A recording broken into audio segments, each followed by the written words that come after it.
বলছিলাম আজকে বাংলাদেশের মধ্যে হিন্দুরা রাজত্ব সৃষ্টি করেছে, প্রত্যেকটা সেক্টরের মধ্যে হিন্দুরা বসে আছে। আজকে ভার্সিটির মধ্যে ভারত বিরোধী কথা বলার কারণে আমাদের একজন মুসলমান ভাই আবরার ফাহাদকে তারা নির্মমভাবে পিটিয়ে হত্যা করেছিল, মনে আছে আপনাদের?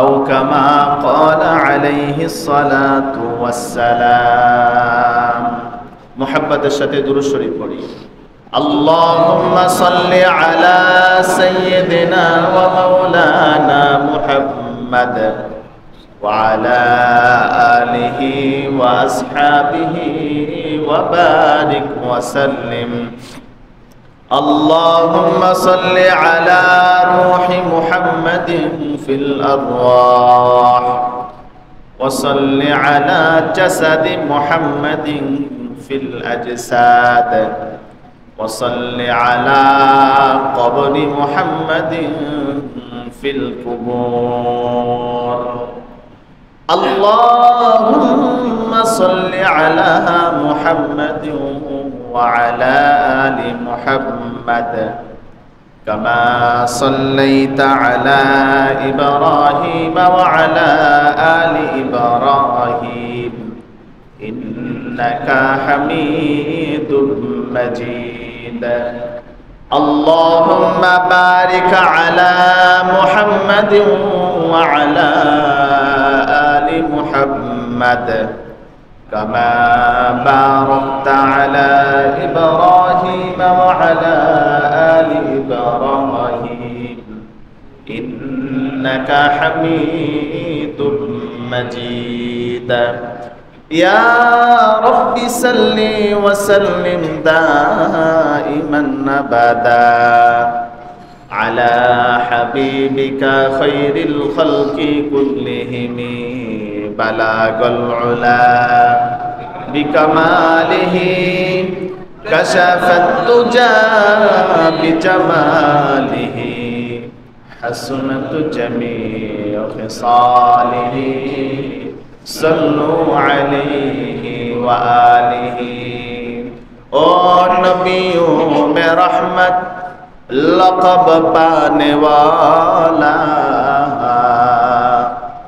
مراد غریبوں کے برنانے والا بلغ العلا بکمالہ کشف الدجى بجمالہ حسنت جميع خصاله صلوا عليه وآله سبحانك لا علم لنا إلا ما علمتنا إنك أنت العليم الحكيم سبحانك لا فهمت لنا إلا ما علمتنا إنك أنت العليم الحكيم الحمد لله আল্লাহ পাকের আলিশান দরবারে লাখো কোটি শুকরিয়া যে মহান রব্বুল আলামিন আমাদেরকে সুস্থ রেখে দুনিয়ার সমস্ত রকমের ব্যস্ততা থেকে ফারেক করে সমস্ত রকমের ঝামেলা থেকে মুক্ত করে রব্বে কারীম আমাদেরকে জুমআর নামাজ আদায় করবার জন্য তিনার পবিত্র ঘর মসজিদের মধ্যে এনে উপস্থিত করেছেন।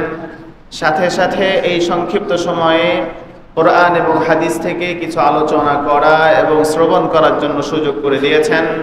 ওই মহান রব্বুল আলামিনের দরবারে সকলে শুকরগুজার হই, সকলেই জবান খুলে বলি আলহামদুলিল্লাহ।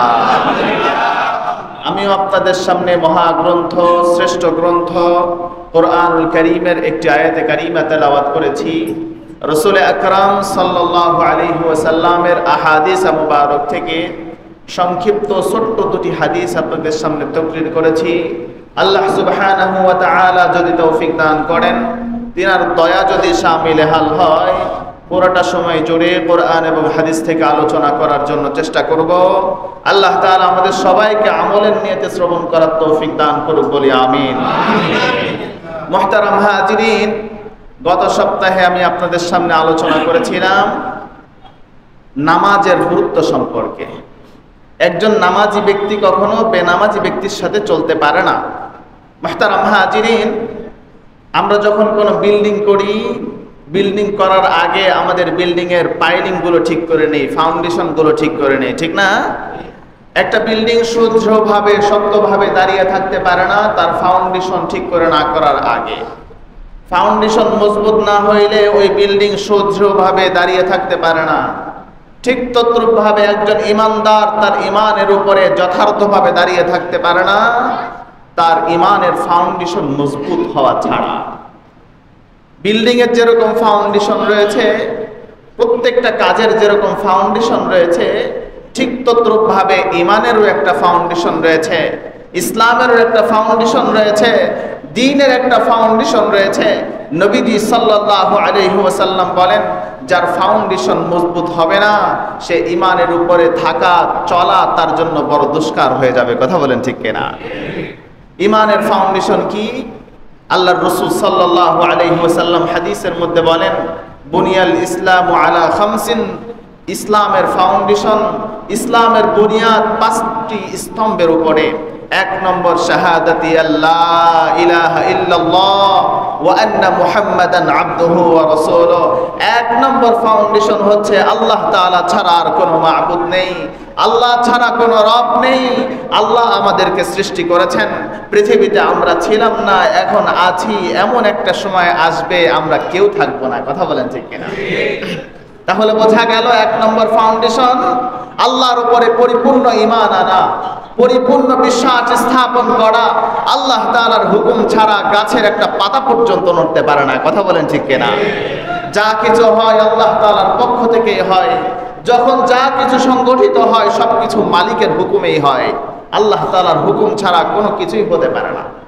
এবং নবীজি সাল্লাল্লাহু আলাইহি ওয়াসাল্লামের তরিকা অনুযায়ী আমাদের জীবন পরিচালনা করা। 1 নম্বর ফাউন্ডেশন আল্লাহর উপর ঈমান আনা, নবীর তরিকা অনুযায়ী নিজের জীবন পরিচালনা করা। 2 নম্বর ফাউন্ডেশন যথা সময়ে নামাজ আদায় করা, সময় মতো নামাজ আদায় করা, জামাতের সাথে নামাজ আদায় করা। আল্লাহ রাব্বুল আলামিন বলেন, ওয়া আকিমুস সালাতা ওয়া আতুজ যাকাতা ওয়া আতিউর রাসূলা লাআল্লাকুম তুরহামুন। আল্লাহু আকবার। আল্লাহ রাব্বুল আলামিন বলেন, ও আমার বান্দা বান্দিরা শুনে রাখো, আমি আল্লাহ রাব্বুল আলামিন তোমাদেরকে 3টি কর্মসূচি দিলাম। যদি তোমরা আমার এই 3টি কর্মসূচির উপর আমল করতে পারো, আমার দিয়া আমার বাতলানো এই 3টি পথের অনুসরণ যদি তোমরা করতে পারো, যাও আমি কথা দিলাম আমার রহমতের চাদর দিয়ে তোমাদেরকে আবৃত করে নিব। মুসলমান ভাইরা আমার, ঘরের মধ্যে এসি আছে, সব কিছুই আছে, শান্তির আসবাবের কোনো কিছু কমতি নাই, এরপরও ব্যক্তি রাত্রে ঘুমাইতে পারে না। শান্তির আসবাবের কোনো কিছু কমতি নাই, কিন্তু মনের মধ্যে শান্তি নাই। এমন মানুষ আছে না নাই? অনেক মানুষ এমন আছে, ঘরের মধ্যে এসি চলে ঠান্ডা, কিন্তু এত টেনশন মাথার মধ্যে আল্লাহ ঢুকিয়ে দিয়েছেন, রাত্রে বেলা সারা রাত জাগরণ থাকে, রাত্রে তার ঘুম হয় না। মালের টেনশন, ছেলে মেয়ের টেনশন, বাড়ির টেনশন, ব্যবসা প্রতিষ্ঠানের টেনশন। টেনশনের কারণে আল্লাহ রাব্বুল আলামিন তার ঘুমটাকে কেড়ে নিয়েছেন। আর একজন ব্যক্তি টাকা পয়সাও তো বেশি নাই, জীর্ণ শীর্ণ হালতে তার জীবন চালায়, সারাদিন গার্মেন্টস ফ্যাক্টরির মধ্যে কাজ করে, ঘরের মধ্যে তেমন এসিও নাই, ফ্যানটাও ভালো ঘুরে না, আওয়াজে বড় আওয়াজ করে। রাত্রে বেলায় যখন খাওয়া দাওয়া করে বিছানার মধ্যে মাথাটা লাগিয়ে দেয়, আরামের ঘুমের মধ্যে সে নিমজ্জিত হয়ে যায়। মুসলমান ভাইরা আমার, তাহলে বোঝা গেল শান্তির আসবাবের মধ্যে কখনো শান্তি থাকতে পারে না, শান্তির আসবাবের মধ্যে কখনো শান্তি নিহিত থাকতে পারে না। শান্তি দেওয়ার মালিক একমাত্র আল্লাহ। কথা বলেন ঠিক কিনা? শান্তি দেওয়ার মালিক কখনো মানুষ হতে পারে না, শান্তি কখনো আসবাবের মাধ্যমে আসতে পারে না। শান্তি দেওয়ার মালিক একমাত্র আল্লাহ, যার অন্তরের মধ্যে আল্লাহ রাব্বুল আলামিন শান্তি ঢুকিয়ে দেন। পুরে ঘরের মধ্যে থাকলেও সে যেন রাজপ্রাসাদের মধ্যে ঘুমায়। কথা বলেন ঠিক কিনা? মুসলমান ভাইরা আমার, আল্লাহ রাব্বুল আলামিন সেটাই বলছেন, আমি আল্লাহ তোমাদেরকে 3টি কর্মসূচি দিলাম, আমি আল্লাহ তোমাদেরকে 3টি রাস্তা বাতিয়ে দিলাম। যদি কোনো মানুষ আমার এই 3টি কর্মসূচির উপর আমল করতে পারে, আল্লাহ বলেন যাও যাও যাও, আমি কথা দিলাম আমি আল্লাহ রাব্বুল আলামিন তোমাদেরকে আমার রহমতের চাদর দিয়ে আবৃত করে নিব। তোমাদের কোনো ভয় থাকবে না, টেনশন থাকবে না। ঘরের মধ্যে এসি না থাকলে অন্তরের মধ্যে তোমাদের প্রশান্তি ঢুকিয়ে দেব। ঘরের মধ্যে ভালো খাবারের ব্যবস্থা না থাকলেও আমি আল্লাহ রাব্বুল আলামিন তোমাদেরকে সুখে রাখবো, শান্তিতে রাখবো। তোমাদের মাথায় কোনো টেনশন থাকবে না, কোনো ঝামেলা থাকবে না। আমি আল্লাহ রাব্বুল আলামিন টেনশন নামক জিনিসটাকে তোমাদের জীবন থেকে আমি আল্লাহ চিরদিনের জন্য হটিয়ে দিব। 1 নম্বর কর্মসূচি আল্লাহ রাব্বুল আলামিন বলেন ওয়া আকিমুস সালাত, যথা সময়ে নামাজ আদায় করবে, অক্তমত নামাজ আদায় করবে, আমার হাবিবের তরিকা অনুযায়ী নামাজ পড়বে। ওয়া আতুজ যাকাত, 2 নম্বর কর্মসূচি যাকাত আদায় করবে। ওয়া আতিউর রাসূল, আমার নবী মুহাম্মদ আরবি মুহাম্মদ সাল্লাল্লাহু আলাইহি ওয়াসাল্লামের তরিকার অনুসরণ করবে।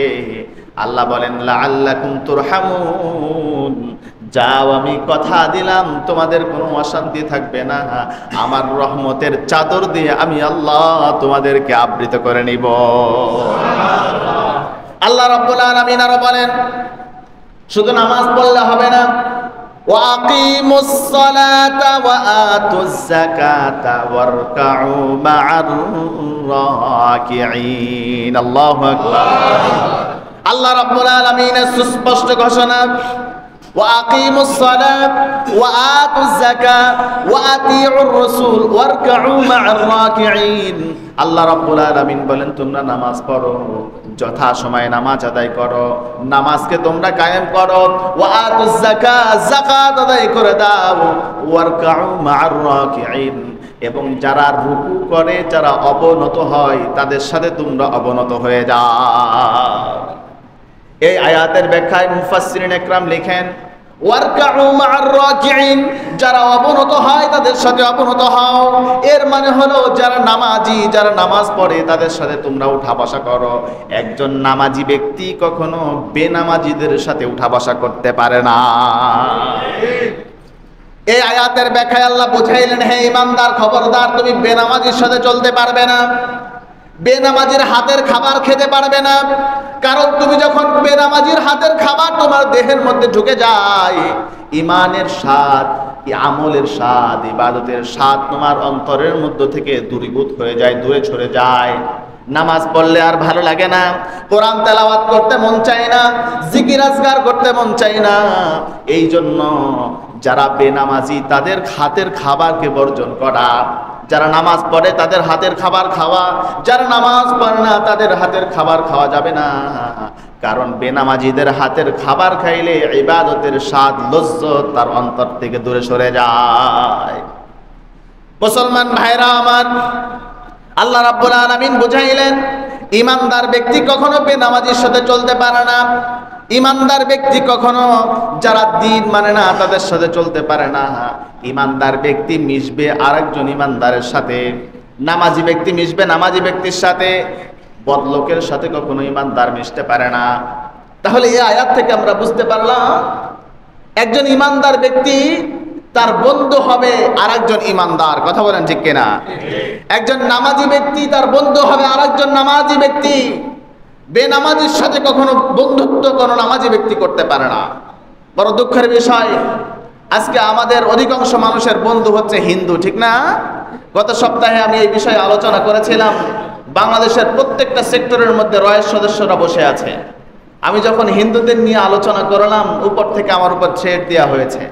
আমি সুস্পষ্ট ভাবে বলেছি আমি মৃত্যুকে পরোয়া করি না। আমি আমার জীবনের সবচেয়ে শেষ ঠিকানা আমি বেছে নিয়েছি, শাহাদাতের তামান্না আমি করি।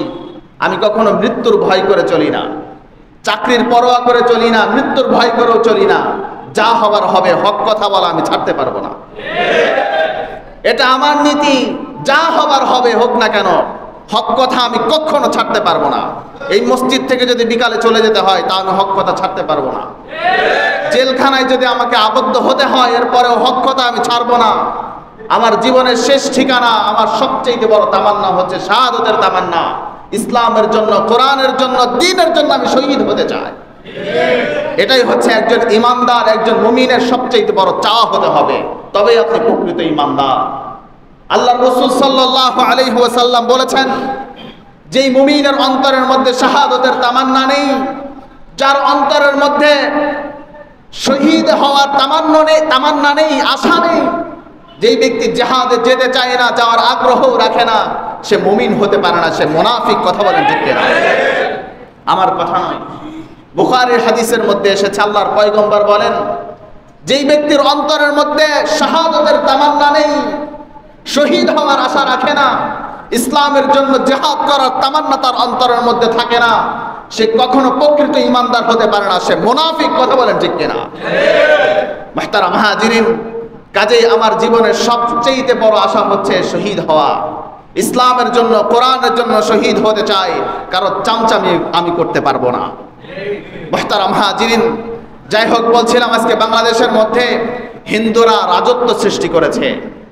প্রত্যেকটা সেক্টরের মধ্যে হিন্দুরা বসে আছে।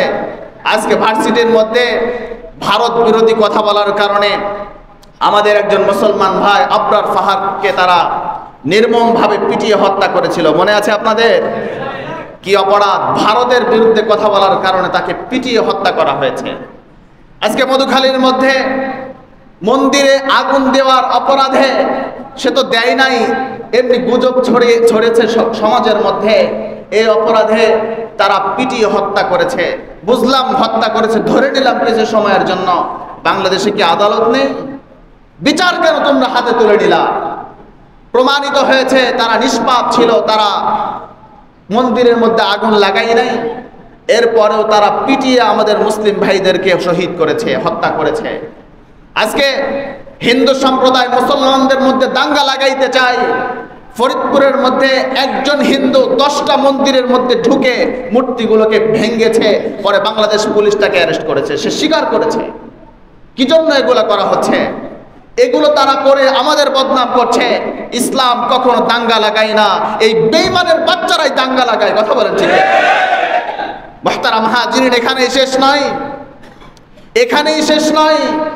আজকে বাংলাদেশের প্রত্যেকটা সেক্টরের মধ্যে পুলিশ বাহিনী বলেন, সেনাবাহিনী বলেন, প্রত্যেকটা সেক্টরের মধ্যে আজকে রয়ের সদস্য ঢুকে বসে আছে, হিন্দুত্ববাদী সন্ত্রাসীরা বসে আছে। আমাদের কোনো খবর নাই, আমাদের কোনো খবর নাই। আমরা আছি শুধু স্বাভাবিক ছোট্ট ছোট্ট বিষয় নিয়ে দ্বন্দ্বের মধ্যে লিপ্ত আছি, কিন্তু তারা তাদের বড় বড় এজেন্ডা বাস্তবায়ন করতে মোড়ে উঠে পড়ে লেগেছে। কথা বলেন ঠিক কিনা? মুহতারাম হাজিরিন, কিছুদিন আগে দেখলাম হিন্দুরা মুসলমানদের বিরুদ্ধে কিরকম ষড়যন্ত্রে মেতে উঠেছে। 43,000 মুসলিম মা বোনদেরকে হিন্দুরা বাংলাদেশ থেকে কিডন্যাপ করে ইন্ডিয়ার মধ্যে প্রতিতালার মধ্যে বিক্রি করে দিয়েছে। নাউজুবিল্লাহ। আজকে তারা মুসলমানদের সন্তান, মুসলমানদের মা বোনদেরকে ধর্ষণের এজেন্ডা বাস্তবায়ন করতে মাঠে উঠে পড়ে লেগে গিয়েছে। আমাদের কোনো খবর নেই। ওই দিন দেখলাম ফেসবুকের মধ্যে একজন মুসলিম নারীকে তারা প্রেমের ফাঁদে ফেলে ভাগিয়ে নিয়ে গিয়ে ধর্ষণ করে, দলবদ্ধভাবে ধর্ষণ করে তাকে হত্যা করে জমিনের মধ্যে ফেলে দিয়েছে। আমাদের কোনো খবর নাই। আমরা আছি 8 রাকাত আর 10 রাকাত আর 20 রাকাত তারাবি নিয়ে। মোল্লা আলী কারি রহমতুল্লাহ আলাইহি বলেছেন, যখন মুসলমানরা ছোট্ট ছোট্ট নফল মুস্তাহাব নিয়ে মারামারিতে লেগে যাবে, ইখতিলাফের মধ্যে লেগে যাবে, শয়তান তাদের মাথার উপরে উঠে নাচতে থাকবে আর হাসতে থাকবে, বলতে থাকবে আমি সাকসেস। আমাদের কোনো খবর নাই। আপনি নফল করলে করেন, না করলে না করেন, কে বলছে আপনাকে ইখতিলাফ করার জন্য? নফল ইবাদত করলে সওয়াব আছে, না করলে গুনাহ নাই। আপনি এগুলো নিয়ে কেন ইখতিলাফ করেন? আজকে মুসলমানদের ভূমি, মুসলমানদের সাথে গাদ্দারি করছে এই হিন্দু সম্প্রদায়। আমাদের কোনো খবর নাই, আমাদের কোনো খবর নাই। আজকে ভারতের মধ্যে, কাশ্মীরের মধ্যে প্রতিদিন মুসলমান মা বোনদের উপরে জুলুম নির্যাতন চালানো হয়। এই দাজ্জাল মিডিয়াগুলো এগুলো প্রকাশ করে না, সবসময় এগুলোকে গোপন রাখার চেষ্টা করে। সবকিছু মিডিয়ার মধ্যে আসে না, দেয় না। কারণ আমি এদেরকে মিডিয়া বলি না, আমি বলি মিডিয়া সন্ত্রাস। কথা বলেন ঠিক কিনা? বর্তমান মিডিয়াগুলো মিডিয়া নয়, এগুলো মিডিয়া সন্ত্রাস। কারণ ফরিদপুরের মধ্যে দেখলাম 4 দিন পেরিয়ে গেলেও যখন বিচার কার্য প্রতিষ্ঠা হচ্ছিল না, যখন তাদেরকে গ্রেফতার করা হচ্ছিল না, মুসলিম জনতা যখন এই বিচারের দাবিতে ময়দানে নেমেছে, এই পুলিশ বাহিনী মুসলিম তাওহীদি জনতার উপরে গুলি চালিয়েছে। এই পুলিশ লীগের গুলিতে 2 জন মুসলমান শাহাদত বরণ করেছে। এত বড় একটা ঘটনা ঘটে গেল, বড় বড় নিউজ পেপারের মধ্যে, মিডিয়ার মধ্যে হাইলাইট করে এটা প্রকাশ করা হয় নাই, ঠিক না? হাইলাইট করে এটা প্রকাশ করা হয় নাই। কেন প্রকাশ করা হলো না? স্পষ্টভাবে বুঝতে পারি এগুলো বাংলাদেশের কলকাঠি অন্য দেশ থেকে চালানো হচ্ছে, বাংলাদেশের মধ্যে বর্তমান কিছুই নাই, ঠিক কিনা? মুহতারাম হাজিরিন, যাই হোক, বলছিলাম আমরা ছোট্ট ছোট্ট বিষয় নিয়ে ইখতিলাফ করব না। আজকে আমাদের ভূখণ্ড নিয়ে অনেক ষড়যন্ত্র চলছে। আমাদের মুসলমানিত্ব টিকিয়ে রাখা এখন আমাদের জন্য বড় দুষ্কার হয়ে দাঁড়িয়েছে। আমাদের কোনো খবর নাই, আমাদের কোনো মাথা ব্যথা নাই। আপনি মনে করছেন যেমনি আছি এমনিই থাকবো, অপেক্ষা করেন, 2 দিন পরে আপনাকেও পিটাবে, ঠিক কিনা? এত সহজ নয়। কাশ্মীরের মধ্যে যেরকম মুসলমানরা ঠিক মতো ইবাদত করতে পারে না, আপনিও পারবেন না। অল্প কিছুদিন অপেক্ষা করেন, আপনাকে লুঙ্গির টানে আপনাকে ঘর থেকে বের করবে। এত সহজ নয়।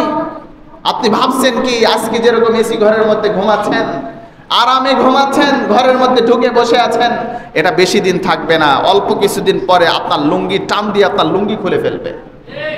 মুহতারাম হাজিরিন, যাই হোক, বলছিলাম একজন মুসলমান কখনো একজন হিন্দুর সাথে বন্ধুত্ব করতে পারে না, কারণ হিন্দুরা কখনো মুসলমানদের প্রকৃত বন্ধু হতে পারে না। আল্লাহর রাসূল সাল্লাল্লাহু আলাইহি ওয়াসাল্লাম সুস্পষ্টভাবে বলেছেন একজন মুমিনের বন্ধু কখনো একজন বেঈমান হতে পারে না। আল্লাহর রাসূল বলেন কাফের মুশরিক ওরা তোমাদের প্রকাশ্য দুশমন, ওরা তোমাদের কখনো বন্ধু হতে পারে না। মুহতারাম হাজিরিন, এটা কখনো আমরা কখনো হিন্দুদেরকে বন্ধু বানাবো না। হিন্দুদের দোকানের কোনো খাবার আমরা খাইবো না, কারণ হিন্দুদের দোকানের খাবার খাইলে আমাদের অন্তর মরে যাবে। ওই অন্তর দিয়ে ইবাদত করতে আর ভালো লাগবে না। কথা বলেন ঠিক কিনা? যাই হোক, বলছিলাম আল্লাহ তাআলা বলছেন ওয়ারকাউ মা'আর রাকিঈন, যারা অবরত হয় তাদের সাথে অবরত হও। অর্থাৎ একজন ইমানদার তারা চলাফেরা করবে ইমানদারের সাথে, বেঈমানের সাথে কখনো ইমানদার চলতে পারে না। একজন নামাজি ব্যক্তি চলাফেরা করবে নামাজি ব্যক্তির সাথে, একজন নামাজি কখনো বেনামাজির সাথে চলতে পারে না। কথা বলেন ঠিক কিনা? বদমাইশের সাথে কখনো ইমানদার মিশতে পারে না, ভালো লোক কখনো নেশাখোরের সাথে মিশতে পারে না। কথা বলেন ঠিক কিনা? মুসলমান ভাইরা রে আমার, আল্লাহ রাব্বুল আলামিন বলেন আউয়ালু মা ইউহাসাবু বিহিল আবদু ইয়াউমাল কিয়ামাতিস সালাহ।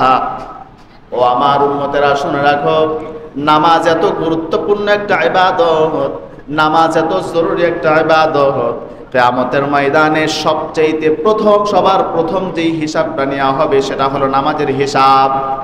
আউয়ালু মা ইউহাসাবু বিহিল আবদু ইয়াউমাল কিয়ামাতিস সালাহ। কিয়ামতের ময়দানে তোমাকে সর্বপ্রথম নামাজের হিসাব দেওয়া হবে, তোমার থেকে হিসাব নেওয়া হবে তুমি যথাসময়ে নামাজ আদায় করেছো কিনা। যেই ব্যক্তি প্রথম হিসাবের মধ্যে গরমিল করে বসবে, তার রাস্তা, তার সামনের সমস্ত পথগুলো বড় সংকীর্ণ হয়ে যাবে। সামনের সমস্ত প্রশ্নের উত্তর দেওয়া তার জন্য বড় কঠিন হয়ে দাঁড়াবে। আর ওই ব্যক্তির জন্য জাহান্নাম ছাড়া সামনে আর কোনো রাস্তা বাকি থাকবে না। আল্লাহর রাসূল সাল্লাল্লাহু আলাইহি ওয়াসাল্লাম বলেন as-salatu salahul mu'minin, নামাজ হলো ইমানদারের সবচেয়ে বড় হাতিয়ার। একজন ইমানদার যখন নামাজে দাঁড়িয়ে যায়, একজন ইমানদার তার সবচেয়ে বড় হাতিয়ার, তার সবচেয়ে বড় অস্ত্র হলো নামাজ।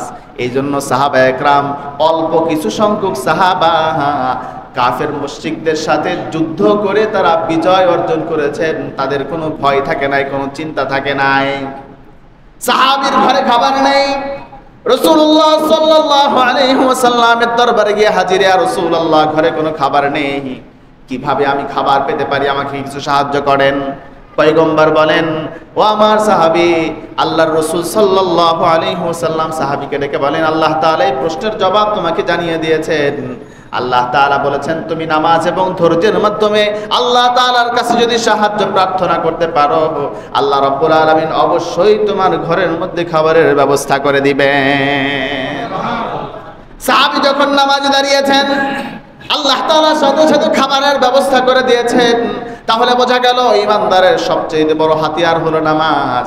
আল্লাহর রাসূল সাল্লাল্লাহু আলাইহি ওয়াসাল্লাম আরো বলেন, আস-সালাতু মিফতাহুল জান্নাহ, নামাজ হলো জান্নাতের চাবি। কিয়ামতের ময়দানে যত আমল থাকুক না কেন, যার কাছে নামাজ থাকবে না, জান্নাতে যাওয়ার সক্ষমতাও তার কাছে থাকবে না। আর যার কাছে নামাজ থাকবে, সুন্দরভাবে জান্নাতের মধ্যে সে প্রবিষ্ট হয়ে যাবে। মুসলমান ভাইরা রে আমার, নামাজ অত্যন্ত গুরুত্বপূর্ণ, নামাজ অত্যন্ত ফজিলতপূর্ণ ইবাদত।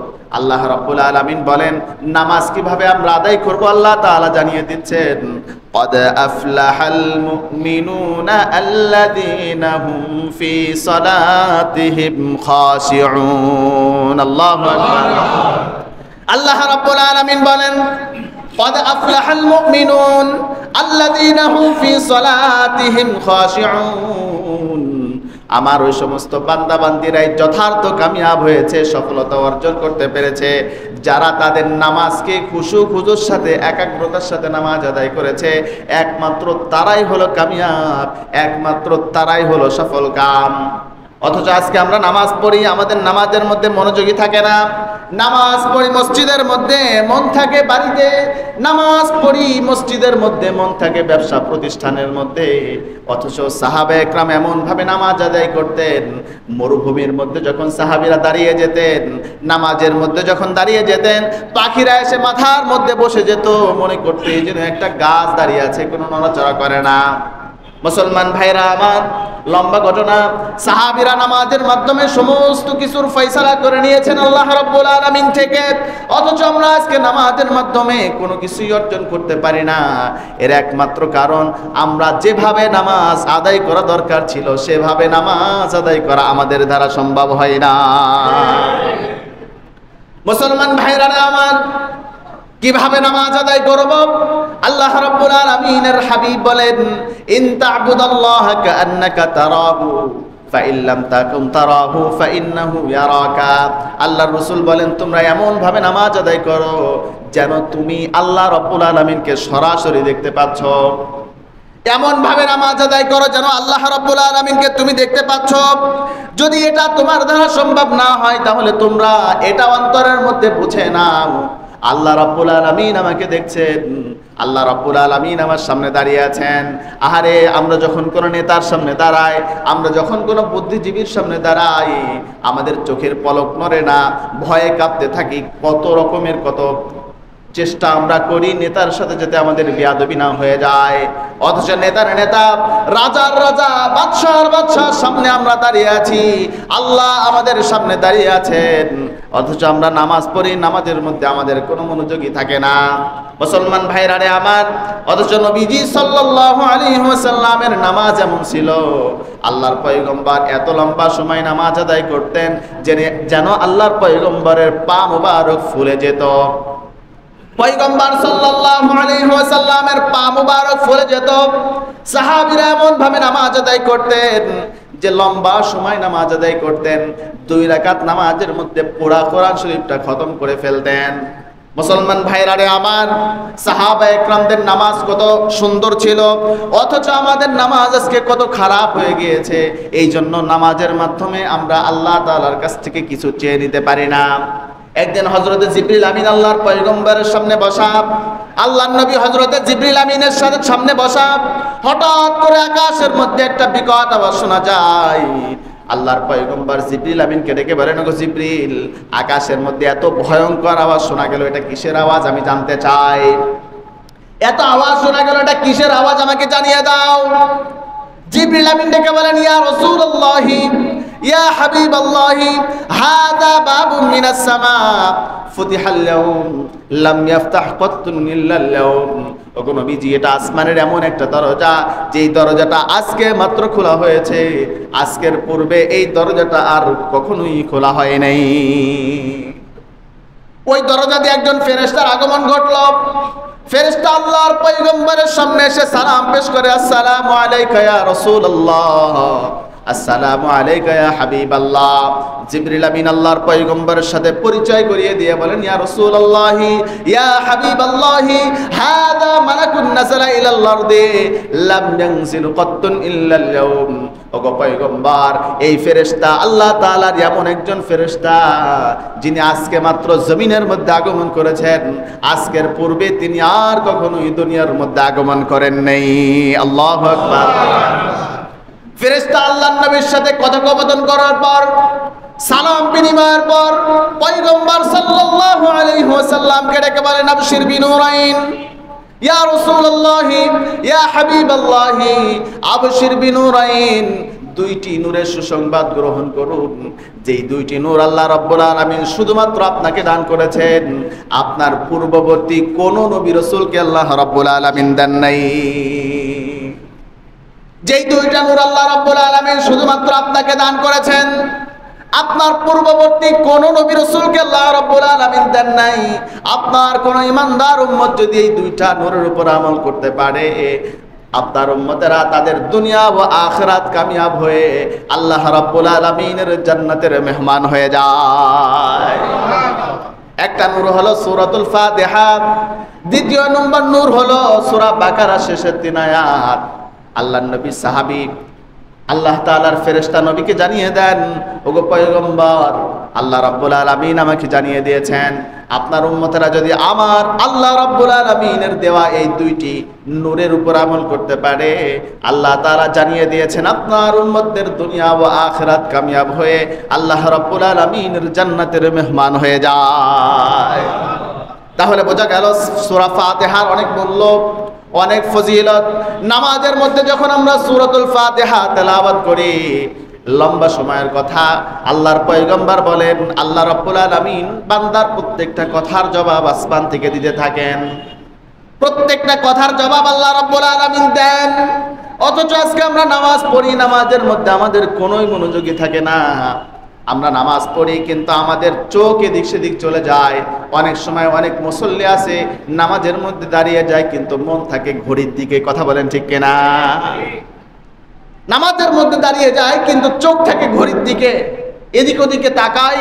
যখন ইমানদার নামাজে দাঁড়ানোর পরে এদিক ওদিকে তাকাই, এটা সুন্নতের খেলাফ হয়। ফেরেশতারা ডাক দিয়ে বলেন, হ্যাঁ ইমানদার, এদিক সেদিক তাকাইও না, সিজদার দিকে তাকাও। এভাবে যখন বান্দা তাকাইতে থাকে এদিক সেদিক, আল্লাহ তাআলার মাসুম ফেরেশতা ডাক দিয়ে বলেন, লা সালাতা, তোর এই সালাতের কোনো দরকার নেই, তোর এই নামাজের কোনো দরকার নেই।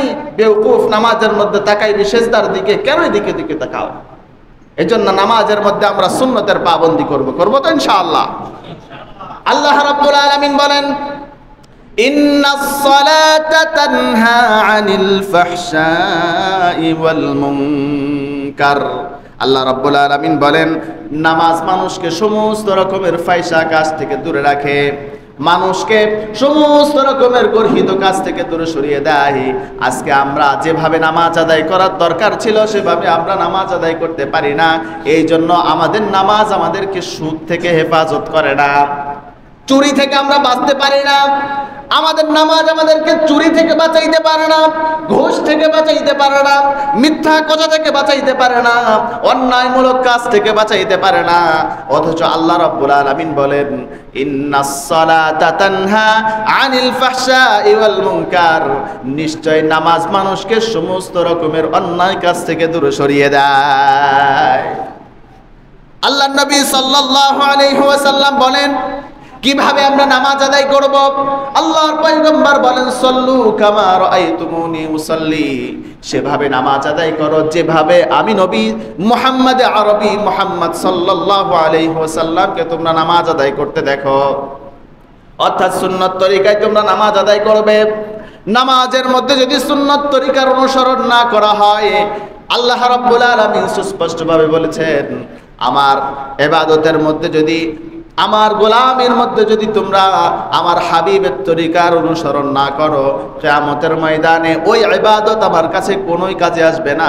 কিয়ামতের ময়দানে আমি আল্লাহ রাব্বুল আলামিন তোমাদের ওই নবীর তরিকার বাইরে যত আমল করা হয়েছিল সমস্ত আমলগুলোকে আমি আল্লাহ রাব্বুল আলামিন দূরে সরিয়ে দিব। মুসলমান ভাইরা রে আমার, তাহলে বোঝা গেল নামাজ পড়তে হবে নবীর তরিকা অনুযায়ী। যেভাবে আল্লাহর পয়গম্বর নিজে নামাজ পড়েছেন, সাহাবীদেরকে নামাজ শিখিয়েছেন, সেভাবে নামাজ আদায় করতে হবে। দাঁড়ানো অবস্থায় আমাদের দৃষ্টি থাকবে সিজদার স্থানে, বসা অবস্থায় দৃষ্টি থাকবে কোলের মধ্যে, সিজদার মধ্যে দৃষ্টি থাকবে নাকের মধ্যে। ঠিক তদ্রূপভাবে প্রত্যেকটা সুন্নতের উপর যখন আমরা আমল করব, নামাজের মধ্যে যখন প্রত্যেকটা সুন্নতের পাবন্দি করব, আমাদের নামাজের মধ্যে খুশু খুশু এমনিতেই চলে আসবে। আর যদি নামাজের মধ্যে খুশু খুশু না হয়, আল্লাহ রাব্বুল আলামিন বলেন قد أفلح المؤمنون الذين هم في صلاتهم خاشعون, যারা তাদের নামাজের মধ্যে খুশু খুশু আনতে পারে নাই, খুশু খুশুর সাথে আদায় করতে পারে নাই, একাগ্রতার সাথে নামাজ আদায় করতে পারে নাই, কিয়ামতের ময়দানে তাদের নামাজগুলো আমি আল্লাহ রাব্বুল আলামিনের কাছে গ্রহণযোগ্য হবে না। নামাজ পড়তে হবে নবীর তরিকা অনুযায়ী খুশু খুশুর সাথে। মুসলমান ভাইরা আমার, নবীজি সাল্লাল্লাহু আলাইহি ওয়াসাল্লাম বলেন কুল ইন্না সলাতি, আল্লাহ রাব্বুল আলামিন সরাসরি ঘোষণা করেন কুল ইন্না সলাতি ওয়া নুসুকি ওয়া মাহইয়ায়া ওয়া মামাতি লিল্লাহি রাব্বিল আলামিন। আল্লাহু আকবার। আল্লাহ রাব্বুল আলামিন বলেন বান্দারে, কুল ইন্না সলাতি ওয়া নুসুকি ওয়া মাহইয়ায়া ওয়া মামাতি লিল্লাহি রাব্বিল আলামিন, তোমার নামাজ, তোমার রোজা, তোমার হজ, যাকাত, তোমার প্রত্যেকটা ইবাদত একমাত্র আমি আল্লাহ রাব্বুল আলামিনের জন্য করবে। যদি তুমি আমার ইবাদতগুলো আমাকে দেখানোর জন্য করো, তাহলে আমি আল্লাহ রাব্বুল আলামিন তোমার ইবাদতগুলো কবুল করে নিব। আর যদি তোমার ইবাদতগুলো যদি মানুষ দেখানোর উদ্দেশ্য হয়ে যায়, ওই ইবাদত আমি আল্লাহ রাব্বুল আলামিনের দরবারে কবুল হবে না, বরং ওই নামাজ, ওই রোজা, ওই হজ, যাকাতগুলো কিয়ামতের ময়দানে তোমার জাহান্নামে যাওয়ার কারণ হয়ে দাঁড়িয়ে যায়। হাদিস শরীফের মধ্যে এসেছে قال رسول الله صلى الله عليه وسلم মান সাল্লা রুইয়ায় ফাকাদ আশরাক বিল্লাহ, যেই ব্যক্তি নামাজ পড়লো মানুষ দেখানোর জন্য, মানুষ আমাকে নামাজি বলবে, হায় রে জুমার দিনেও যদি নামাজ না পড়ি মানুষ আমাকে কি বলবে, হায় রে ঈদের দিনেও যদি নামাজ না পড়ি মানুষ আমাকে কি বলবে, হায় রে কদরের রাত্রে যদি নামাজ না পড়ি মানুষ আমাকে কি বলবে, হায় রে নামাজ না পড়লে আমি নেতা, মানুষ আমাকে খারাপ বলবে, আরে আমি সমাজের নিয়ন্ত্রণ করি, সমাজ প্রতিষ্ঠা করি, আজকে আমি নামাজ না পড়লে মানুষ আমাকে কি বলবে, আমি মাতব্বর সাহেব, নামাজ না পড়লে মানুষ কি বলবে। এই উদ্দেশ্য নিয়ে যদি কোনো মানুষ নামাজ আদায় করে, আল্লাহ রাব্বুল আলামিনের হাবিব জানিয়ে দেন সে যেন মানুষের সাথে শরীক করলো, সে যেন নামাজকে মাখলুকের সাথে শরীক করে নিল, আল্লাহর সাথে মাখলুককে শরীক করে নিল। এই যে মানুষ দেখানোর জন্য নামাজ আদায় করলো, আল্লাহর হাবিবের ঘোষণা, এই নামাজ কিয়ামতের ময়দানে তার কোনো কাজে আসবে না, ওই নামাজ কিয়ামতের ময়দানে তার জাহান্নামে যাওয়ার কারণ হয়ে দাঁড়িয়ে যায়। আল্লাহর রাসূল বলেন মান সামা রুইয়ায় ফাকাদ আশরাক বিল্লাহ, মান তাসাদ্দাকা রুইয়ায় ফাকাদ আশরাক বিল্লাহ। এভাবে প্রত্যেকটা ইবাদত যদি মানুষ দেখানোর জন্য করা হয়, ওই ইবাদত কোনোই কাজে আসে না, ওই ইবাদতগুলো বান্দার জাহান্নামে যাওয়ার কারণ হয়ে দাঁড়িয়ে যায়। এই জন্য নামাজ পড়বো আল্লাহ তাআলাকে দেখানোর জন্য। কাকে দেখানোর জন্য? নামাজ পড়বো তো আল্লাহ তাআলার জন্য নামাজ পড়বো, রোজা রাখবো তো আল্লাহকে দেখানোর জন্য রোজা রাখবো, সাদাকা করবো তো আল্লাহকে দেখানোর জন্য সাদাকা করবো। ইমানদার কখনো মানুষ দেখানোর জন্য নামাজ পড়তে পারে না, ইমানদার কখনো মানুষ দেখানোর জন্য দান সাদাকা করতে পারে না। কথা বলেন ঠিক কিনা? মুহতারাম হাজিরিন, রাসূলুল্লাহ সাল্লাল্লাহু আলাইহি ওয়াসাল্লাম বলেন সালাতুল জামাআতি তুফাদ্দালু সালাতুল ফাযলি বি27 দারাজা। আল্লাহর পয়গম্বর সাল্লাল্লাহু আলাইহি ওয়াসাল্লাম বলেন নামাজ তোমরা জামাতের সাথে আদায় করবে, নামাজ তোমরা জামাতের সাথে আদায় করবে। যদি তোমরা জামাতের সাথে নামাজ আদায় করো, আল্লাহর পয়গম্বরের ঘোষণা, কোন মানুষ যদি মসজিদের মধ্যে এসে জামাতের সাথে নামাজ আদায় করে নাই, একই নামাজ আদায় করার চাইতে 27 গুণ বেশি সওয়াব তার আমলনামার মধ্যে আল্লাহ লিখে দেন। একই নামাজ আদায় করার চাইতে জামাতে নামাজ আদায় করা 27 গুণ বেশি সওয়াব। আল্লাহর পয়গম্বরের একজন সাহাবী, অন্ধ সাহাবী আল্লাহর পয়গম্বরের সামনে এসে হাজির।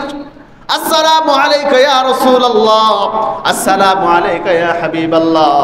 ওগো নবীজি, আমি অন্ধ, আমি রাস্তা দেখি না, অনেক সময় আমার সাথে সঙ্গী সাথে থাকে না, মসজিদে আসতে আমার জন্য বড় কষ্ট হয়ে যায়, আমার জন্য বড় কষ্টদায়ক হয়ে যায়। ওগো নবীজি, আমাকে অনুমতি দিন, আমি বাড়িতে নামাজ আদায় করতে চাই, আমি আমার ঘরের মধ্যে নামাজ আদায় করতে চাই, আমাকে অনুমতি দিন, রুখসত দিয়ে দিন। পয়গম্বর সাল্লাল্লাহু আলাইহি ওয়াসাল্লাম প্রথমে বললেন, যাও, তোমাকে অনুমতি দেওয়া হলো, তুমি তোমার ঘরের মধ্যে নামাজ আদায় করবে। অন্ধ সাহাবী যখন বাড়ির পথে রওনা হয়ে যায়, কিছুদিন যাওয়ার পর, কিছুক্ষণ যাওয়ার পর আল্লাহর পয়গম্বর আবার ডাক দিলেন, সাহাবী এগিয়ে আসো। আল্লাহর পয়গম্বর ডেকে বলেন, সাহাবী আমার, মসজিদের নামাজের আজানের আওয়াজ কি তোমার কানের মধ্যে পৌঁছে নাকি? সাহাবী ডেকে বলেন, ইয়া রাসূলুল্লাহ, মসজিদের মুয়াজ্জিন সাহেবের আওয়াজ আমার কানের মধ্যে সুস্পষ্টভাবে আমি শুনতে পাই। আল্লাহর পয়গম্বর বলেন, তুমি মুয়াজ্জিন সাহেবের আজানের জবাব দেবে আর মসজিদে এসে জামাতের সাথে নামাজ আদায়ে শরীক হয়ে যাবে। আল্লাহর পয়গম্বর একজন অন্ধ ব্যক্তিকে পর্যন্ত রুখসত দেন নাই, একজন অন্ধ ব্যক্তিকে পর্যন্ত সুযোগ দেন নাই বাড়িতে নামাজ পড়বার জন্য, অথচ মসজিদে আজান হয়, মসজিদে জামাতে নামাজ হয়, ফজরে মাত্র 2 কাতার মুসল্লি হয়। এটা বড় দুঃখজনক বিষয়। মুহতারাম হাজিরিন, আল্লাহর পয়গম্বর সাল্লাল্লাহু আলাইহি ওয়াসাল্লাম বলেন, মুনাফিকদের কাছে ফজরের নামাজ এবং এশারের নামাজ সবচেয়ে বড় কঠিন, সবচেয়ে বড় কষ্টদায়ক। একজন আল্লাহর ওলি বলতেন যে ফজরের নামাজের সময়ের আকাশের অবস্থা, আবহাওয়াগুলো বড় সুন্দর থাকে, পরিষ্কার পরিচ্ছন্ন থাকে, কারণ ফজরের নামাজের সময় এই যে সকালবেলা মুনাফিকদের নাকের দুর্গন্ধগুলো বাতাসের মধ্যে মিশ্রণ হয় না। মুহতারাম হাজিরিন, কাজেই আমরা 5 ওয়াক্ত নামাজ জামাতের সাথে আদায় করব। আল্লাহর পয়গম্বর সাল্লাল্লাহু আলাইহি ওয়াসাল্লাম বলেন, আমার ইচ্ছা হয় আজান দেওয়ার পরেও যারা ঘরের মধ্যে নামাজ আদায় করে, মসজিদে আসে না, আমার মন চায় আমি ওই ঘরটাকে আগুন দিয়ে জ্বালিয়ে দেই। আমার যদি সক্ষমতা থাকতো, ওই ঘরের মধ্যে যদি ছোট্ট ছোট্ট বাচ্চারা না থাকতো, ওই ঘরের মধ্যে যদি মহিলারা অবস্থান না করত, আমি ঠিকই ওই ঘরটাকে আগুন দিয়ে জ্বালিয়ে দিতাম। কত বড় হুমকির কথা, বড় পরিতাপের বিষয়। আজকে মসজিদে আজান হয়, মসজিদে জামাতে নামাজ আদায় করা হয়, অনেকে আসে, আপনার মতো অনেক রিক্সাওয়ালা রিক্সা চালায় কিন্তু জামাতে নামাজ আদায় করে। আপনার কপাল পড়েছে, আপনি মসজিদে আসতে পারেন নাই। আপনার মতো অনেক ব্যবসায়ী আছে যিনি মসজিদে এসে নামাজ আদায় করে, আপনিও ব্যবসায়ী, আপনিও ভাত খান, সেও ভাত খায়, সে নামাজ আদায় করতে পারলো মসজিদে, আপনি কেন পারলেন না? আপনার কপাল পড়েছে, এই জন্য আপনি মসজিদে আসতে পারেন নাই। মুসলমান ভাইরা রে আমার, এজন্য নামাজ আদায় করব। আল্লাহর পয়গম্বর সাল্লাল্লাহু আলাইহি ওয়াসাল্লাম বলেন, যেই ব্যক্তি 5 ওয়াক্ত নামাজ যথাসময়ে মসজিদে এসে আদায় করবে, আল্লাহ রাব্বুল আলামিন তাকে 5টি পুরস্কার দিয়ে পুরস্কৃত করবেন। যেই ব্যক্তি 5 ওয়াক্ত নামাজ মসজিদের মধ্যে এসে জামাতের সাথে আদায় করবে, আল্লাহ রাব্বুল আলামিন তাকে বড় বড় 5টি পুরস্কার দান করবেন। 1 নম্বর, আল্লাহ রাব্বুল আলামিন দুনিয়ার মধ্য থেকে তার রিজিকের অভাবকে দূর করে দিবেন। আজকে মানুষ একটু ভালো থাকবে, ভালো খাবে, ভালো পড়বে, এই জন্য কত কিছুই না করে। ভাই ভাইয়ের নামে মামলা দিয়ে দেয়, চাচা চাচার নামে মামলা দিয়ে দেয়, বাবা চাচার নামে মামলা দিয়ে দেয়, সন্তান বাবার নামে মামলা দিয়ে দেয়। একটু ভালো থাকবে, ভালো খাবে, এই জন্য সন্তান তার বাবার গলার মধ্যে ছুরি লাগিয়ে দেয়। কথা বলেন ঠিক কিনা? আজকে একটু ভালো থাকার জন্য, ভালো খাওয়ার জন্য মানুষ কত কিছুই না করে। আজকে চিন্তা করুন, আপনার যদি টাকা পয়সা না থাকে, আপনার সন্তান আপনাকে বোঝা মনে করবে। আজকে টাকা না থাকলে ছেলে সন্তানগুলো বাবা মার কাছে বোঝা, বাবা মা ছেলে সন্তানের কাছে বোঝা, স্বামী তার স্ত্রীর কাছে বোঝা। টাকা না থাকলে, মাল না থাকলে সমাজের কাছে বোঝা, পরিবারের কাছে বোঝা, কেউ যেন দামই দিতে চায় না। কথা বলেন ঠিক কিনা? আর টাকা থাকলে বন্ধু বান্ধবের অভাব হয় না, ঠিক কিনা? আর টাকা না থাকলে মানুষজন কথাই শুনতে চায় না। যদি টাকা থাকে, আপনার বন্ধু বান্ধবের কোনো অভাব হয় না। যাকে আপনি চিনেনও না, সেও এসে দোস্ত বলে, ঠিক না? টাকা থাকলে দূর সম্পর্কের অনেক দূরের আত্মীয় আপনার অনেক কাছে এসে যায়, অনেক ভিড়ে কাছের কাছে এসে বসে, ঠিক না? আর যদি টাকা পয়সা আপনার না থাকে, পরিচয় দিতে চায় না, চিনি না, ঠিক না? আল্লাহর রাসূল সেটাই বলছেন। আল্লাহ তাআলা তাকে বড় বড় 5টি পুরস্কার দান করেন। তার মধ্যে থেকে 1 নম্বর যেই ব্যক্তি 5 ওয়াক্ত নামাজ যথাসময়ে আদায় করবে, আল্লাহ রাব্বুল আলামিন চিরদিনের জন্য তার উপর থেকে রিজিকের অভাবকে দূর করে দিবেন। এই আওয়াজ জোরে বলেন না সুবহানাল্লাহ। যেই ব্যক্তি 5 ওয়াক্ত নামাজ যথাসময়ে আদায় করবে, আল্লাহ রাব্বুল আলামিন তার উপর থেকে চিরদিনের জন্য রিজিকের অভাবকে দূর করে দিবেন। 2 নম্বর, যেই ব্যক্তি 5 ওয়াক্ত নামাজ যথাসময়ে জামাতের সাথে মসজিদের মধ্যে এসে আদায় করবে, আল্লাহ রাব্বুল আলামিন তার কবরের আযাবকে মাফ করে দিবেন সুবহানাল্লাহ। 3 নম্বর, কিয়ামতের ময়দানে আল্লাহ রাব্বুল আলামিন তার ডান হাতের মধ্যে আমলনামা দান করবেন। কিয়ামতের ময়দানে যার ডান হাতে আমলনামা পেয়ে যাবে, তার আর কোনো চিন্তা থাকবে না, হাসতে হাসতে সে জান্নাতের মেহমান বনে যাবে। 4 নম্বর পুরস্কার, আল্লাহর পয়গম্বর সাল্লাল্লাহু আলাইহি ওয়াসাল্লাম বলেন, যেই ব্যক্তি 5 ওয়াক্ত নামাজ যথাসময়ে জামাতের সাথে মসজিদে এসে আদায় করবে, আল্লাহ রাব্বুল আলামিন তাকে এত পুরস্কার দান করবেন। 4 নম্বর পুরস্কার, আল্লাহ রাব্বুল আলামিন পুলসিরাতকে বিজলির নাই তার পান করে দিবেন সুবহানাল্লাহ। অতি দ্রুত বিজলির নাই পার করে দিবেন পুলসিরাতকে। 5 নম্বর পুরস্কার, আল্লাহর রাসূল সাল্লাল্লাহু আলাইহি ওয়াসাল্লাম বলেন, কিয়ামতের ময়দানে আল্লাহ তাআলা যাকে হিসাব নেবেন, পালানোর কোনো রাস্তা তার থাকবে না। যার থেকে আল্লাহ হিসাব নেবেন তার কোনো উপায় থাকবে না। 60 বছরের জীবনের প্রত্যেকটা সেকেন্ডের হিসাব আল্লাহর কাছে দিতে হবে। আল্লাহ যার থেকে পুঙ্খানুপুঙ্খানু হিসাব নেবেন, তার পালানোর কোনো রাস্তা থাকবে না। আল্লাহর রাসূল বলেন, যে ব্যক্তি 5 ওয়াক্ত নামাজ যথাসময়ে আদায় করবে, আল্লাহ রাব্বুল আলামিন কিয়ামতের ময়দানে বিনা হিসাবে তাকে জান্নাত দান করবেন সুবহানাল্লাহ। চিন্তা করা যায় কত বড় ফজিলতপূর্ণ কথা। রিজিকের অভাব দূর করে দিবেন, কবরের আযাব মাফ করে দিবেন, ডান হাতে আমলনামা দান করবেন, পুলসিরাতকে বিজলির নাই পার করে দিবেন, কিয়ামতের ময়দানে বিনা হিসাবে তাকে জান্নাত দান করবেন সুবহানাল্লাহ। আর জোরে বলেন না সুবহানাল্লাহ। মুহতারাম হাজিরিন, আর যারা নামাজ আদায় করবে না, আর যারা নামাজ পড়ে না, আল্লাহর হাবিব বলেন, যে নামাজ পড়ে সে মুমিন, যে নামাজ পড়ে সে মুসলমান, আর যে নামাজ পড়ে না সে মুসলমান থাকতে পারে না, সে কাফের মুশরিকে পরিণত হয়ে যায়। কথা বলেন। হাদিস শরীফের মধ্যে এসেছে, قال رسول الله صلى الله عليه وسلم من ترك صلاة متعمدا فقد كفر। যে ইচ্ছা করে নামাজ ছেড়ে দেয়, যে ইচ্ছা করে নামাজ তরক করে, সে আর মুসলমান থাকে না, সাথে সাথে তার নামটা মুসলমানের খাতা থেকে কাটা পড়ে যায়। যে ব্যক্তি ইচ্ছা করে 1 ওয়াক্ত নামাজ ছেড়ে দিল, সে আর মুসলমান থাকতে পারে না, সে সাথে সাথে কাফের হয়ে যায়। এজন্য আমরা ইচ্ছা করে কখনো নামাজ তরক করব না। আমরা আজকে অবহেলায় অনেকে নামাজ পড়তে আসি না। ফজরের সময় ঘরের মধ্যে অনেকে নামাজ আদায় করে, ফজরের সময় অনেকে মসজিদে আসে না, নামাজ পড়তে আসে না। আপনার মতো অনেক অফিস কর্নেওয়ালা ব্যক্তি নামাজ পড়ে তারপরে অফিসে যায়, আছে না নাই? আপনার মতো অনেক ব্যবসায়ী মসজিদে নামাজ পড়ে এরপরে ব্যবসা প্রতিষ্ঠান খোলে। আপনার মতো অনেক চাকরিজীবী মসজিদে নামাজ পড়ে এরপরে চাকরি প্রতিষ্ঠানের মধ্যে যায়। আপনার কপাল পড়েছে, আপনি নামাজ পড়তে আসেন নাই। আল্লাহর পয়গম্বরের সুস্পষ্ট ঘোষণা, মান তারাকা সালাতাম মুতাআম্মিদান ফাকাদ কাফারা। মুসলিম শরীফের হাদিস, মিশকাত শরীফের মধ্যে এসেছে হাদিসটি। আল্লাহর পয়গম্বর বলেন, যে ইচ্ছা করে নামাজ ছেড়ে দেয়, সে আর মুসলমান থাকতে পারে না, সাথে সাথে সে কাফের হয়ে যায়। কথা বলেন ঠিক কিনা? যে ব্যক্তি নামাজ পড়ে না, যে ব্যক্তি নামাজ তরক করে, তার উপরে ভয়াবহ 5টি আযাব এসে উপস্থিত হয়ে যায়। যে ব্যক্তি নামাজ তরক করে, তার উপরে ভয়াবহ 5টি আযাব চাপিয়ে দেওয়া হয়। 1 নম্বর, যে নামাজ পড়ে না, আল্লাহ রাব্বুল আলামিন তাকে ভয়াবহ 5টি শাস্তি তাকে দিয়ে দেন। 1 নম্বর শাস্তি, যে ফজরের নামাজ পড়ে না। যে ব্যক্তি ফজরের নামাজ পড়ে না, আল্লাহ রাব্বুল আলামিন তার চেহারার সৌন্দর্যটাকে কেড়ে নিয়ে নেন। তার শরীরের যে একটা নূর আছে, চেহারার যে একটা নূর আছে, এই নূরটা আর থাকে না। আল্লাহ রাব্বুল আলামিন নূরটাকে ছিনিয়ে নিয়ে নেন। আজকে অনেকে আমরা আটা ময়দা অনেক কিছু মাখি, মা বোনেরা মাখে, কিন্তু নামাজ পড়ে না। লক্ষ্য করবেন, ওদের চেহারার মধ্যে নূরও খুঁজে পাওয়া যায় না, ঠিক কিনা?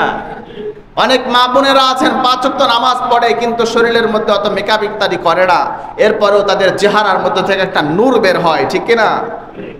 স্কুলের একটা ছাত্র আর মাদ্রাসার একটা ছাত্রকে পাশাপাশি দাঁড় করাইবেন, দুজনকেই প্যান্ট শার্ট পরান, 1000 মানুষের সামনে যদি একজন মাদ্রাসার ছাত্র দাঁড় করে দেওয়া হয়, এরপরও মাদ্রাসার ওই তালিবুল ইলমকে বের করা অনেক সহজ হয়ে যায়, ঠিক কিনা? কেন? তার চেহারার মধ্যে আলাদা একটা নূর আল্লাহ তাআলা দিয়ে দিয়েছেন। কারণ তারা 5 ওয়াক্ত নামাজ যথাসময়ে আদায় করে।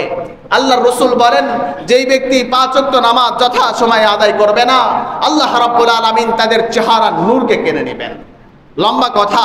2 নম্বর, যারা জোহরের নামাজ আদায় করবে না, আল্লাহ রাব্বুল আলামিন তাকে জীবনের যে কোনো একটা সময় ভয়াবহ রিজিকের অভাবের মধ্যে তাকে নিমজ্জিত করবেন, ভয়াবহ দুর্ভিক্ষর মধ্যে তাকে নিমজ্জিত করবেন।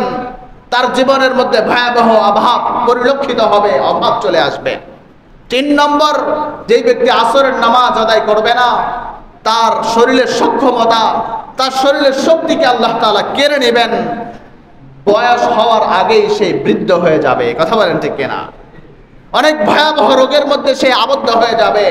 এই জন্য আল্লাহ রাসূল বলেন যে আসরের নামাজ আদায় করবে না, আল্লাহ রাব্বুল আলামিন তার শরীরের শক্তি সক্ষমতাকে কেড়ে নেবেন। 4 নম্বর, যেই ব্যক্তি মাগরিবের নামাজ আদায় করে না, তার ছেলে সন্তানগুলো মানুষের মতো মানুষ হতে পারে না। তার ছেলে সন্তানগুলো তার কোনো কাজে আসে না। বৃদ্ধ হওয়ার পরে ওই সন্তানগুলো তাকে বৃদ্ধাশ্রমে রেখে দেয় বৃদ্ধাশ্রমের মধ্যে। সন্তানগুলো তার কোনোই কাজে আসে না। 5 নম্বর ভয়াবহ শাস্তি, যেই ব্যক্তি এশারের নামাজ আদায় করে না, রাত্রের ঘুমের তৃপ্তি তার হয় না। সারা রাত্র ঘুমাইলেও তার ঘুমের তৃপ্তি হয় না। আর এশারের নামাজ পড়ে ওযু সহকারে যদি কোনো মানুষ ঘুমিয়ে যায়, অল্প 4-5 ঘন্টা ঘুমাইলেও আল্লাহ রাব্বুল আলামিন ঘুমের মধ্যে তার তৃপ্তি দান করেন। সুবহানাল্লাহ। তাহলে বোঝা গেল, কোনো মানুষ যদি ইচ্ছা করে নামাজ ছেড়ে দেয়, সাথে সাথে তার নামটা মুসলমানের খাতা থেকে কাটা পড়ে যায়, সে আর মুসলমান থাকে না, সাথে সাথে কাফের মুশরিকে পরিণত হয়ে যায়। এজন্য 5 ওয়াক্ত নামাজ আমরা যথাসময়ে মসজিদে এসে আদায় করতে পারবো তো ইনশাআল্লাহ? কারা কারা পারবো? দুহাত উঁচু করে দেখায়। আল্লাহ তাআলা আমাদের সবাইকে 5 ওয়াক্ত নামাজ মসজিদে এসে যথাসময়ে আদায় করার তৌফিক দান করুক বলে আমিন। আরেকটি বিষয় হচ্ছে ওয়ারকাউ মা'আর রাকিঈন। আজ থেকে আমরা কোনো হিন্দুদেরকে বন্ধু বানাবো না। রাসূলের ঘোষণা, ঈমানদার কখনো বেঈমানকে বন্ধু বানাইতে পারে না।